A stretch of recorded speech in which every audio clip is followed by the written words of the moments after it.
Jason, how deflating was that performance, let alone the result? Absolutely deflating, I think, for Manchester United and their fans. I think they went into the game possibly expecting not to go through, but hoping there'd be a better performance and a win to at least sort of, show some fight. Obviously, Copenhagen have beaten Galatasaray anyway, so that was immaterial, although it also means the result tonight that Manchester United are out of Europe completely. But I think it was the nature of the performance as much as the result that's going to cause so much angst and anxiety and a real inquest into where Manchester United are heading. I think one of the issues now with them is not just the fact they're losing matches, it's the way they're losing matches. There doesn't seem to be any identity anymore to this team. No sort of pattern of play, no hope of what they're going to try and achieve going forward. Obviously, defensively, they've got their issues now with injuries as well. And I think they just have taken so many huge backward steps from last season. They've done remarkably well in some ways to be as high as they are in the Premier League, considering how badly they've played. But obviously in the Champions League, they've been a complete and utter disaster. They lost 4 of their 6 ties. Yeah, absolutely. Finished rock bottom of the group. Riyadh, 44% of possession, just one shot on target. Did it look like there was any fight at all, any desire to upset the odds? I think if we were going to try and put any kind of positive slant on it, I would say, and they were certainly alluding to this in commentary as well, there was perhaps more discipline than what we saw against Bournemouth. It was perhaps a little bit more controlled, and that is as far as you can go. I think the word that sort of James Duck has used in his intro there is spot on. It was they went down with a whimper. It was incredibly poor. I wouldn't say surprising because this is what we've seen from them, not just this season, but in others. Obviously, this season we've seen this deterioration from a position of progress last year, but that really surprised me this evening, the nature of it. They're going out, they're needing a win. Obviously, the results haven't gone for them elsewhere, but they're in a position where they had something to chase. And they've got one shot on goal across the game. They've had about 40% of the possession.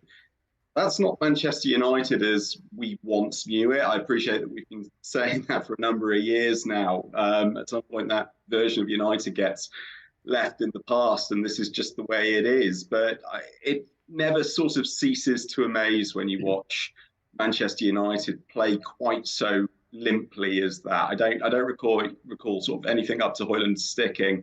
I don't remember any kind of real moves that they were able to build from the front. The midfield, it sort of, it was perhaps a little bit more sturdy than we saw at the weekend. But where does Erik ten Hag go from here with this team? We're still talking kind of 2 years into a project and not knowing what United's style of play is, who they are.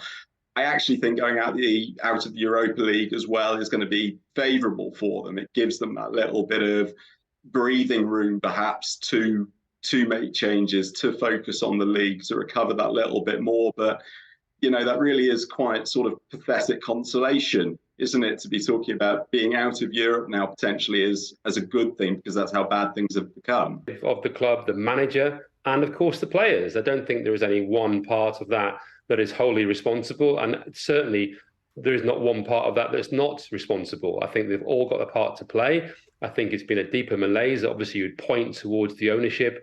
We hope that finally Sir Jim Ratcliffe's sort of 25% purchase of a stake in Manchester United will be announced next week, but we've been here every week for the last month saying that, and obviously it's well over a year now that the strategic review was announced by the Glazer family. They're going to continue being part of the ownership structure. That's going to cause problems going forward, although obviously Ratcliffe is going to hopefully get control of the sporting side of it. But, he's got an awful lot of work to do. He's got to sort the whole club out. It's a massive, massive rebuild. They just have not done anything really in terms of convincing anyone in football that they are on the right path since Sir Alex Ferguson retired, and that's now 10 years ago. I mean, they've talked about cultural resets, they've talked about changing their structure, they've talked about overhauling this and overhauling that. But actually, if you look at them as a team and as a club, they're not going forward at all. And I think actually now it's almost year zero for them. I think this is as low as it can possibly go in many ways because they just look rudderless. I mean, you watch that team tonight and think, what type of football are you actually trying to play here? There was no real pattern of play. There was no real direction. The manager looks as if he's sort of helpless on the touchline. He's not getting the support he needs. I think they probably will stick with him, and rightly so. But there's big question marks over what he's doing at the club as well. And I think that's probably symptomatic of the fact that he's not getting the support around him and the leadership from the top. By its nature, is going to be limited to some extent, but it has been perhaps viewed as this catch-all solution when Sir Jim Ratcliffe comes in and dilutes that Glazier influence. Maybe things will be better. That feels a lot like wishful thinking at the moment, because you can go across the board at United, and I often think that the Glazers are they've almost become this lightning rod for every problem at the club. And as Jason's been discussing there, you've got issues with the players, you've got issues within the character of the players in the dressing room. Ten Hag, could he be doing a better job? I'm absolutely sure he could.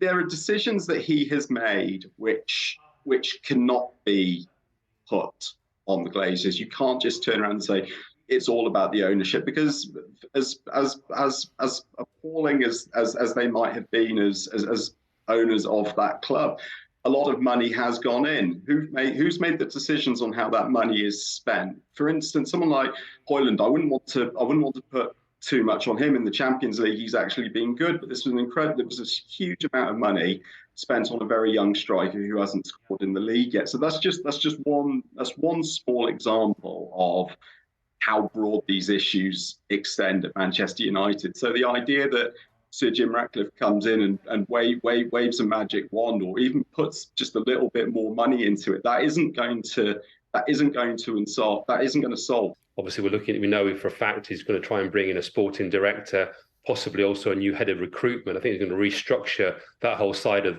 the business, really. And I imagine that part of that will be to do things much more in conjunction with Erik ten Hag, rather than let the manager have too much say and too much of his own players coming in. And I think the Højlund deal, for example, is systematic of a type of deal they shouldn't really be doing, because as promising a player as he is, they've massively overpaid for a player who has to do an awful lot just to fulfill that potential. He really needs to be a development striker, not the main number 9 at Manchester United. And that's obviously highlighted even more tonight by the fact that Harry Kane was playing for Bayern Munich, and we know how much Manchester United wanted Harry Kane. And actually, for a long time, certainly, Harry Kane wanted Manchester United, but that deal didn't get done. Maybe Tottenham Hotspur wouldn't have sold. But my feeling with that, talking to people, I just don't think Manchester United didn't have enough work to try and sign Harry Kane, and were too easily put off by Tottenham Hotspur. I think if they'd have worked a lot harder, it's possible they could have actually done that deal, because I think Harry Kane himself was interested in it. So those are the sorts of things that need to be explored quite a lot. But actually, certainly with the January window coming up, I think it'll be interesting to see how much money, if any, Manchester United spend in that window, considering the vast expenditure they've done in the last few transfer windows. Result happens, and then this very limp performance this evening. With United, you don't fully know what you're going to get. It's so inconsistent. Maybe something will rise out of the occasion for them, but we've seen with Liverpool, they're going very well. They're finding a way of getting results. I was at their game with Crystal Palace at the weekend. It was as hopeless a performance as Liverpool have performed for about 75 minutes, and they still managed to come out of it with a win. United are the opposite in almost every regard this season.